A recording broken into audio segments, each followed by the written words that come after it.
제가 SNS에서 보았던 영상입니다. 인간이 가지고 있는 심리에 대해 말을 하였습니다. 대부분 많은 사람들이 자신의 삶 속에서 최선을 다하지 않는다고 합니다. 때로는 최선을 다하는 것에 대해 끔찍하게 생각하는 사람들도 있습니다. 예를 들어서 100m를 20초에 뛰는 사람과 15초에 뛰는 사람이 100m 경주를 합니다. 어떻게 될까요? 20초에 뛰는 사람은 자신이 질 것을 알고 있기 때문에 최선을 다하지 않습니다. 그래서 천천히 뛰거나 아니면 자기가 무언가 이유를 대기 위해서 일부러 넘어질 수도 있습니다. 시험 보기 전에도 그렇습니다. 저도 이와 같은 생각을 한 적이 있습니다. 괜히 몸이 안 좋아집니다. 몸살도 걸립니다. 열심히 공부를 하지도 않습니다. 여러분, 이유가 무엇일까요? 최선을 다했는데 지면, 원하는 결과가 이루어지지 않으면 마음이 불편해질 것이라고 생각하기 때문입니다. 하지만 강의자가 이렇게 말하였습니다. 그건 안 해본 사람이 그렇게 말하는 것입니다.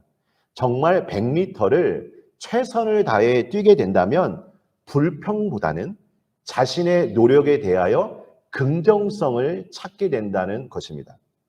내 삶을 사는 방식이 다른 사람들이 세운 평가로 들어오지 않는다는 의미입니다.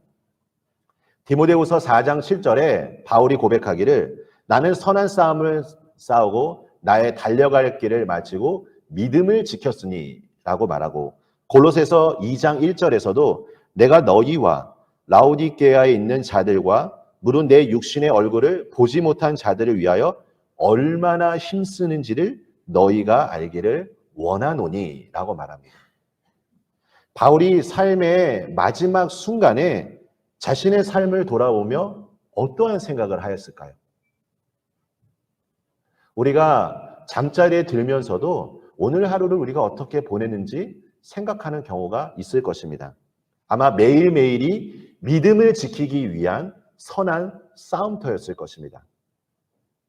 복음을 통하여 하나님이 주신 은혜의 순간도 있지만 고난과 핍박의 순간도 있었습니다. 그는 복음으로 낳은 교인들을 위하여 얼마나 힘쓰는지 라는 단어를 통해 자신의 마음과 목자로서의 그 마음으로 사역했다는 것을 표현해주고 있습니다. 다메섹 도상에서 예수님의 은혜를 경험한 이후 그의 삶은 완전히 바뀌었고 이제 그는 자신이 달려갈 길, 표대를 향하여 나아갑니다. 제 스스로도 저의 신앙을 돌아보면 최선을 다했다라고 말하기에는 주저되는 부분들이 좀 있습니다. 좀 더 열심히 했으면 좋았을 텐데 라는 아쉬움, 좀 더 노력했으면 달라졌을 텐데 라는 아쉬움도 있습니다. 바울의 삶을 제가 가까이서 보지는 못했지만 그의 고백을 통해 느낄 수 있는 것은 그가 최선을 다해서 하나님이 주신 복음의 사명자로서 그 사명을 감당했다는 것입니다. 그렇다면 바울이 왜 이토록 최선을 다해 살았을까요? 우리 여기 계신 성도님들도 한 주 동안 참 바쁘게 보내셨을 거라 생각합니다. 우리가 오늘을 살아가고 있는 현대인들에게 가장 어려운 것 중에 하나가 무엇인지 아십니까? 시간을 내는 것이라고 합니다. 여러분, 제가 만약에 성도님들에게 내일 혹시 시간이 있으십니까? 라고 묻게 된다면 어떠한 대답을 많이 듣게 될까요? 물론 저는 이 질문을 하지는 않을 것입니다. 그냥 목회자가 월요일 날 쉬기 때문에 이 질문을 하지 않지만 이 질문을 만약에 받게 된다면 대부분 많은 사람들이 시간을 내기가 참 어렵습니다. 너무나 바빠요. 너무나 분주합니다. 여러 가지 일정들이 참 많이 있습니다. 라고 말들을 많이 할 것입니다. 이러한 바쁜 현실 속에서도 그래도 우리는 최선을 다해 인생을 살아갑니다. 그 이유가 무엇일까요? 소중한 무언가가 있기 때문입니다. 소중한 것들은 아마 각자마다 다를 것입니다. 내가 꿈꾸는 것들도 있고 그 꿈꾸는 것들을 이루기 위해도 있고 아니면 부모님 같은 경우에는 내가 양육해야 할 내 자녀들을 위해서 이 소중한 것을 바라보며 열심히 살아갑니다. 내 시간보다 내 목숨보다 소중한 것이 있다고 생각하면 우리는 그 일에 대해 최선을 다하여 살아가게 될 것입니다. 그리고 이러한 힘을 가지고 살아가는 사람들의 인생의 궤적은 그 어떤 것보다 존귀합니다. 저는 그래서 삶의 그 마지막 순간에 저를 만나는 많은 분들을 향하여 저는 항상 늘 이렇게 기도하고 그분을 축복하기를 원합니다. 우리 성도님 정말 일평생 동안 열심히 최선을 다해 사셨습니다. 우리 성도님의 삶은 참으로 아름답고 존귀하고 가치가 있습니다. 이토록 힘을 다하여 예수 그리스도의 심장으로 열심히 사역했던 이유가 있습니다. 교회를 생각할 때마다 염려하고 기도하며 목자의 마음을 사역했던 이유는 바로 소중한 무언가가 있었기 때문입니다. 그것은 바로 십자가의 복음입니다. 사랑하는 성도 여러분, 우리는 예수 그리스도를 통해 우리에게 전해주신 복음으로 놀라운 구원의 선물을 받았습니다. 그리고 이 복음을 깊이 경험한 사람은 소중한 것이 무엇인지를 알게 됩니다. 저는 그것을 한마디로 하나님의 부르심, 소명이라고 말씀드리고 싶습니다. 하나님께서 나에게 주신 위대한 비전을 알게 됩니다. 아무도 흔들 수 없고 빼앗을 수 없는 이 구원의 은혜가 이제 나로 하여금 하나님께서 주시는 가장 소중한 사명을 향해, 비전을 향해 나아가도록 이끄는 것입니다. 받았다고 고백합니다. 골로새서 1장 23절에 자신을 향하여 복음의 일꾼이라고 소개하고 그 이후에 자신을 향하여 교회의 일꾼이라고 말합니다.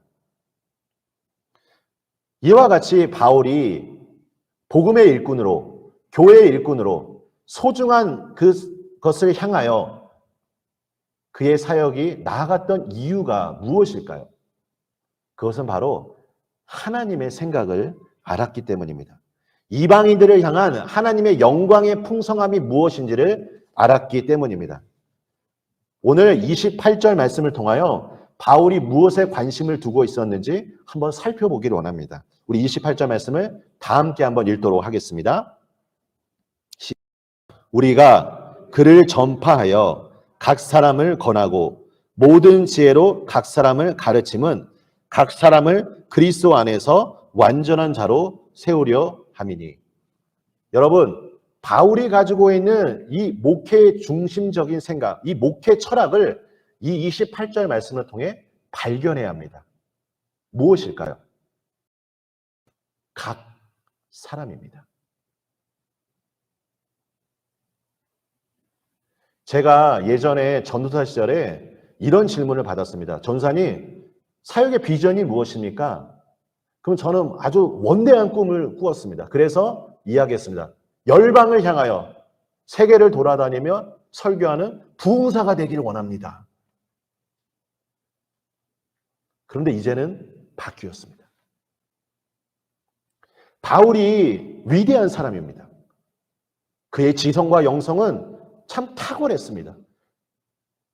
골로새 교인들을 위한 복음화, 아니면 나라를, 도시를 향한 복음화, 이러한 비전을 가질 수도 있겠지만 바울이 지금 말하고 있는 자신의 목회 철학, 자신의 비전이 무엇입니까?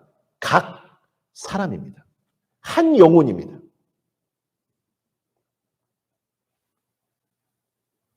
많은 사람들을 불러서 권하고 가르치면 더 효율적이라고 생각할 수 있겠지만 바울이 지금 바라보고 있는 목회 사역은 한 영혼에게 하나님의 복음을 전하고 예수 그리스도를 닮아 제자로서의 삶, 사명을 향해 나아갈 수 있도록 그리스도의 완전한 자로 세우기 위해서 한 영혼을 지금 바라보고 있는 것입니다.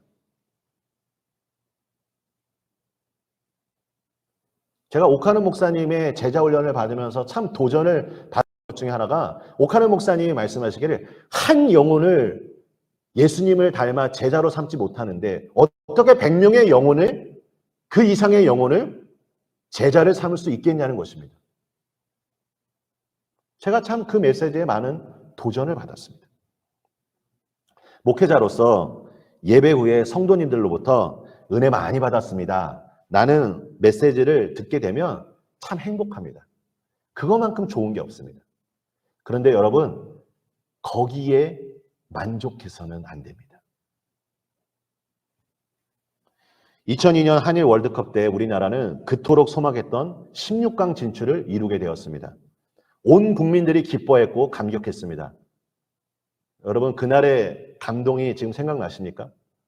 예선전 포르투갈전을 승리하고 나서 16강 진출을 확정지은 이후에 히딩크 감독이 인터뷰에 임했습니다. 놀라운 아주 유명한 말을 했습니다. 기억나십니까? 나는 아직도 배고프다. 아주 유명한 말이죠. 나는 아직도 배고프다. 전 국민들이 바랬던 16강, 이제 우리 16강 진출을 이루었으니까 꿈을 이루었다.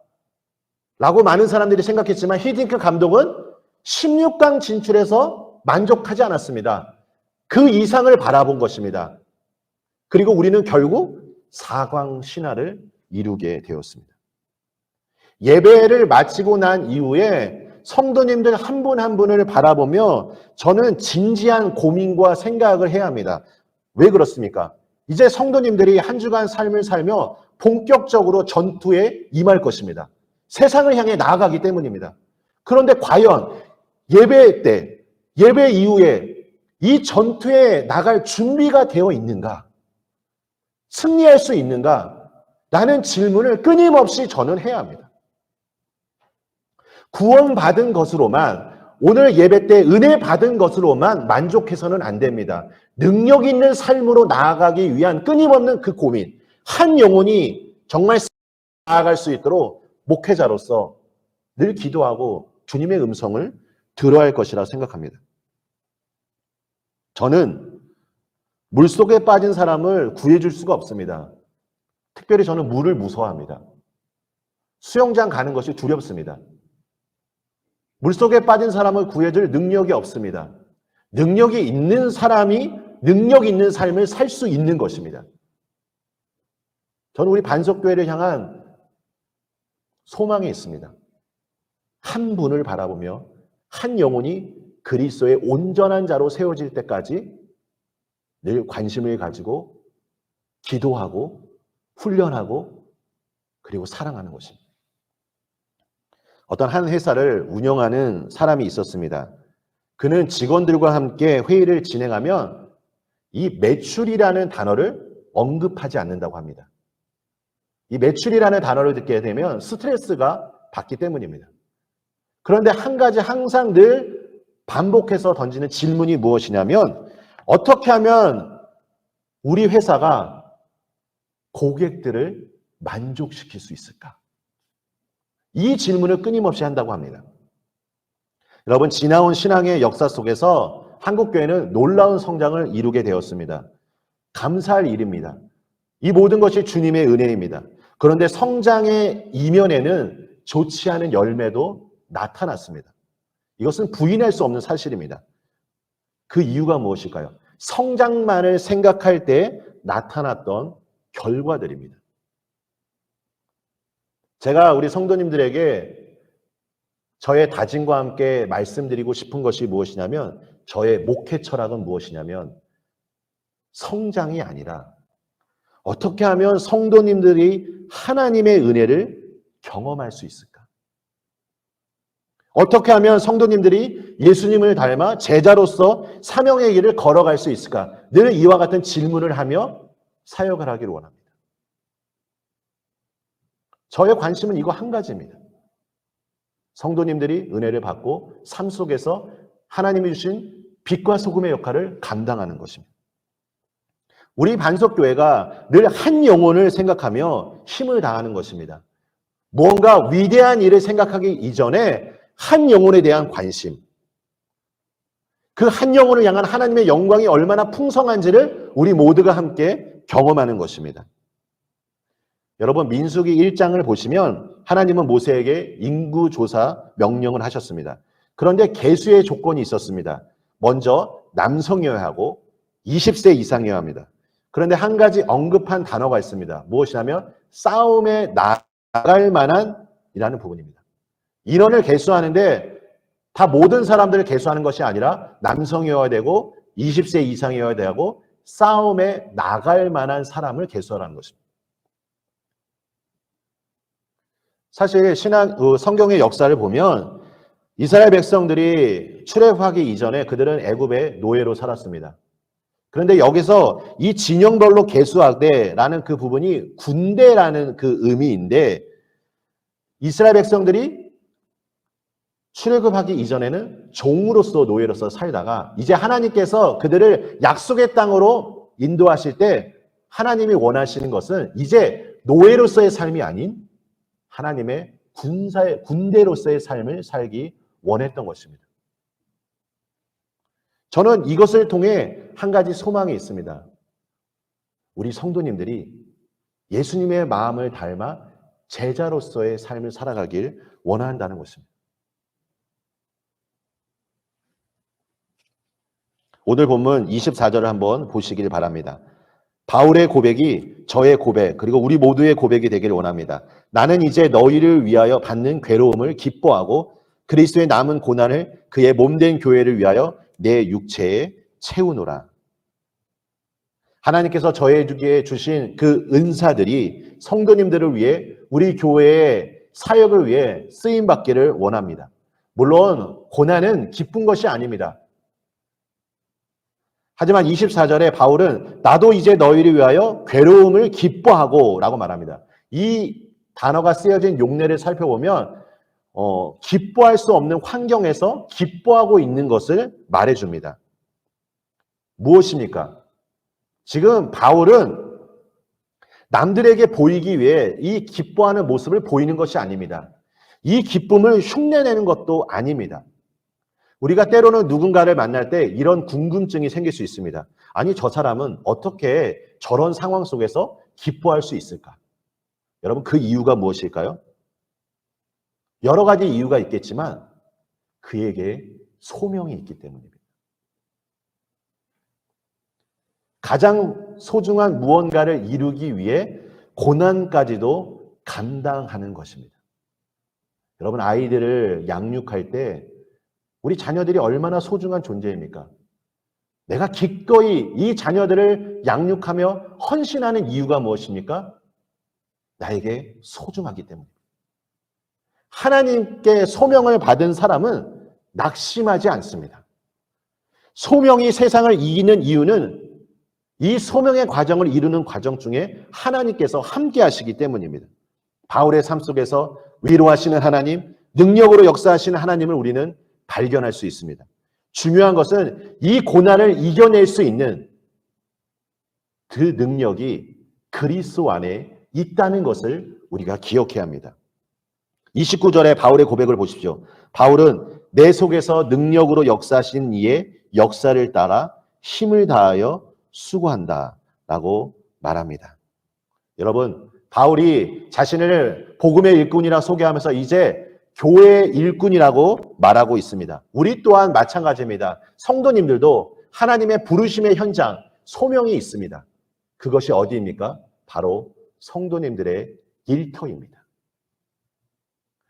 성도님들의 가정이, 성도님들의 직장이, 성도님들이 만나는 그 많은 사람들이 내가 복음을 전해야 할 하나님께서 보내주신 사람임을 우리가 기억해야 합니다. 우리도 바울처럼 남은 고난을 내 육체에 채워줘야 할 그런 고백이 있어야 합니다. 여러분, 예수님께서 땅끝까지 복음을 전하라고 말씀하셨습니다. 이 땅끝까지라는 복음을 우리가 생각할 때 저 멀리 있는 곳만을 생각해서는 안 됩니다. 가장 가까이에 있는 사람부터 이 복음의 사명이 이루어질 수 있도록 우리가 최선을 다해 힘을 다하여 수고해야 합니다. 하나님의 한량없는 은혜도 있지만 이 은혜가 열매를 맺기 위해서 대가 지불 또한 있어야 합니다. 힘을 다하여 하나님의 사명을 이루시기를 간절히 축복합니다. 물론 어려움이 있고 고난의 순간이 온다 할지라도 바울이 자신의 사명을 이루면서 얻었던 열매가 무엇일까요? 바로 자신이 복음을 전할 때 예수님을 믿었던 사람을 보게 된다는 사실입니다. 제가 사역을 하면서 하나님께 참 감사한 것 중에 하나가 무엇이냐면 교회 학교 시절에 중고등부 시절 때 그 아이들이 그때는 아무것도 몰랐는데 이제 10년이 지나고 20년이 지나서 교회 중직자가 되고 때로는 사역자가 되어서 하나님의 사역을 하는 것을 볼 때마다 너무나 기쁩니다. 복음의 일꾼으로 쓰임받을 때 인내와 수고도 필요하겠지만 여러분 분명한 것은 하나님께서 열매를 맺게 해주실 것입니다. 저는 오늘 우리가 사명을 향해 나아갈 때 성도님들을 향하여 두 가지를 말씀드리고 싶습니다. 첫 번째로는 하나님의 때를 기다려야 한다는 것입니다. 힘을 다하여 수고하기 때문에 때로는 이 열매가 속히 이루어지기를 바랄 것입니다. 하지만 내가 생각한 시간에 이 열매가 맺혀지지 않을 수도 있습니다. 그럴 때 낙심하거나 아니면 인간적인 방법을 사용할 때가 있습니다. 제가 약수동 성결교회와 증가성결교회에서 교회학교 사역을 했습니다. 약수동 성결교회에서는 참 너무 감사하게 성장이라는, 부흥이라는 은혜를 맛보게 되었습니다. 그리고 나서 증가성결교회로 이동해서 자신감을 좀 갖고 열심히 또 사역을 했습니다. 그런데 증가성결교회에서는 제가 생각했던 만큼 열매를 많이 맺지 못했습니다. 그러면서 제 스스로가 많이 낙심했습니다. 자존감이 많이 무너졌습니다. 내가 과연 하나님의 사역자로서 정말 이렇게 사역을 해도 되는가? 라고 생각을 했습니다. 그런데 어느 순간 이 고린도전서 3장 6절의 말씀대로 여러분 바울은 심었고 아볼로는 물을 주었을 때 오직 하나님께서 자라게 하신다. 이 말씀을 떠오르면서 하나님이 저에게 주신 감동이 있었습니다. 하나님의 때가 있다는 것입니다. 그러면서 제가 보다 더 큰 그림을 보게 되었습니다. 이 사역의 성공과 실패를 내 시간과 내 생각대로 결정했구나. 약수동 성결교회에서는 분명 그 이전에 어떤 사역자가 열심히 헌신하고 기도해서 씨를 뿌리고 물을 주었을 것입니다. 그리고 제가 사역했던 그 순간에 열매를 맺게 된 것입니다. 제가 잘해서가 아닙니다. 하나하나 그 과정 가운데 하나님의 마음으로 열심히 사역했던 분들이 함께 연합해서 주님께서 놀라운 열매를 맺게 해준 것입니다.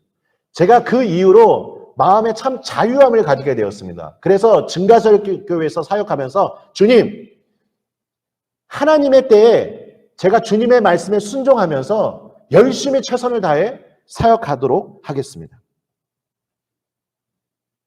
저는 반석교회에 사역하면서 이 마음을 가지고 순종하기를 원합니다. 하나님이 이 시간 안에서 저에게 주신 분명한 부르심, 사명이 있을 줄 믿습니다. 제 때를 제가 가지고 있는 시간 안에서 생각하는 것이 아니라 하나님의 큰 그림 안에서 각 사람에게 예수님의 마음으로 권하고 가르치고 온전한 자로 세우도록 목자의 마음으로 섬기는 것입니다. 두 번째로는 우리 모두가 함께 힘을 다해야 한다는 것입니다. 여러분 28절 말씀을 보십시오. 우리가 그를 전파하여 각 사람을 권하고 라고 나와 있습니다. 각 사람을 권하는데 누가 전한다고요? 우리가 그를 전파하여 라고 했습니다. 한 사람이 하는 것이 아니라 복수의 사람들이 이 사명을 감당하는 것입니다. 저는 예수님의 마음으로 충만한 우리 성도님들이 우리 교회에 많이 생기기를 소망합니다. 여러분, 저 혼자만 해서는 안 됩니다. 교회의 많은 성도님들이 오직 예수 그리스도만을 바라보며 우리가 힘을 다하여 수고할 때 한 영혼이 그리스도의 완전한 자로 세워지는 것을 우리가 모두 경험하게 될 것입니다. 그런데 이 모든 그 과정을 이루다 보면 힘들 때가 있습니다. 하고 싶지 않을 때도 있을 것입니다. 포기하고 싶은 순간도 있습니다. 그래서 중요한 것은 서로가 서로를 위하여 우리가 섬기고 위로해야 한다는 것입니다. 신앙생활은 우리가 섬김을 받아야 할 때도 있고 섬김을 주어야 할 때도 있다는 것입니다. 바울도 이것에 대해 성경을 통해 기록하고 있습니다. 고린도후서 7장에서 마게도냐에 이르렀을 때 바울의 육체가 편하지 않습니다. 사방으로 환난을 당하여 안으로는 두려움, 밖으로는 다툼이 있었다고 이야기합니다. 바울이 너무나 힘들고 있을 때 고린도후서 7장 6절에 보면 그러나 낙심한 자들을 위로하시는 하나님이 디도가 오므로 우리를 위로하셨다라고 말합니다. 하나님만 위로하시는 것이 아니라 그가 위로를 받았던 것이 디도가 옴으로 인해서 위로를 받았다고 고백합니다. 성도님들이 가시는 곳마다 만나는 사람들에게 이러한 고백이 있길 원합니다. 하나님이 나에게 위로자를 보내주셨구나.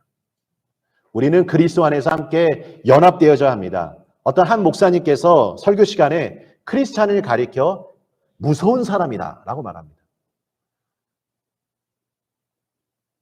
뭔가 폭력적이어서 무섭다는 말을 하는 것이 아니라 영향력이 있기 때문에 그렇습니다. 우리 성도님들이 가는 곳마다 놀라운 그 능력이 많은 사람들에게 전파되기를 원합니다. 초대교회 성도님들의 모습을 보십시오. 성령 충만을 경험하자 날마다 마음을 같이하였고 성전에 모이기를 힘썼고 기쁨이 가득했습니다. 능력의 삶을 살았습니다. 이것이 교회가 가지고 있는 하나님의 역사입니다. 여러분, 이 능력이 교회 안에서 함께 사랑으로 연합되어진다고 한번 생각해 보십시오. 만나는 사람들에게 한 영혼을 바라보며 우리가 서로 함께 힘을 다하여 그 영혼이 주님의 온전한 자로 세워질 수 있도록 우리가 사명을 감당할 때 반석교회를 통하여 주님의 놀라운 영광이 드러날 것입니다. 이 일이 이루어지기 위해 우리는 늘 조심해야 합니다. 사탄은 늘 끊임없이 우리의 마음이 나누어지도록 분열과 조정과 통제의 마음으로 우리를 공격할 것입니다. 사랑하는 성도 여러분, 교회에 처음 오신 분들이 교회에 와서 세상과 똑같은 모습을 보게 된다면 아마 실망하게 될 것입니다. 하지만 세상과 다른 무언가를 우리 교회가 보여주기를 원합니다. 한 영혼을 바라보는 것입니다. 2022년 제가 성도님들에게 많이 권면할 것입니다. 저는 단 한 가지입니다. 우리 성도님들을 향한 하나님의 그 부르심, 가장 소중한 그 무언가를 발견하여 예수 그리스도를 닮아 제자로서 사명을 감당하는 것입니다. 어쩌면 그 현장이 교회일 수도 있고 어쩌면 우리 성도님들의 일터일 수도 있고 가정일 수도 있습니다. 단 한 가지. 이 일을 위하여 우리 모두가 함께 힘을 모아 기도하며 이 사명을 이루기를 원합니다.